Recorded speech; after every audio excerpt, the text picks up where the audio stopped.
అరే ఈ తాపకు నువ్వు నిలబడరా, పక్కా గెలుస్తావు, మనోళ్ళు ఓట్లన్నీ నీకే. కాక అప్పుడు జర్రంతలా మిస్ అయిందిరా, అది కూడా మనోళ్ళే మోసం చేసిండ్రు, లేకుంటేనా పక్క మనమే వద్దుం. ఈడేంద్రా నాయన అప్పుడే సిట్టింగ్ లేపిస్తుండు, ఆల్రెడీ ఓ 5-6 లక్షలు పెట్టిండట కూడా. ఏహే రిజర్వేషన్ ఏందో తెలియంది గింత ఆత్రం ఎందుకు రాబోయ్ అని ఊర్లలో నడుస్తున్న చర్చలు. ఎందుకోసం అంటారా, ఇంకెందుకు సర్పంచ్ ఎలక్షన్లు వస్తున్నాయనే. అయితే ఇంకో 4 రోజులైతే సర్పంచుల పదవీ కాలం ఓడుస్తుంది. మంగళవారమే ఆఖరి రోజు అందరికి సుత. లెక్కకైతే ఈ లోపట్నే 12,000 పల్లెలలో ఓట్లు పెట్టాలి, కొత్త సర్పంచులు రావాలి.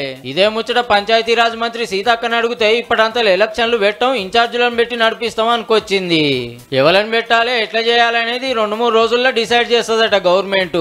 అయితే గులాబీ పార్టీ వాళ్ళ డిమాండ్ ఏంటంటే మీరు మరొక 6 నెలల సంవత్సరమా సర్పంచుల పదవి కాలాన్ని పెంచాలి. అగనట ఇంకో 6 నెలల్లో ఏడాదో ఈ సర్పంచులనే ఉంచాలని కోరుతున్నాడు రామన్న. దీనికో లెక్కుందట.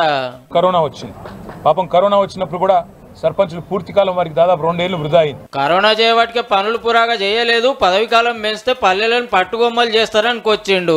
సర్పంచులు కూడా ఇదే డిమాండ్ చేయాలి, మేము మీకు హిమ్మతి ఇస్తామని లడాయి సురువు చేసిండు సారు.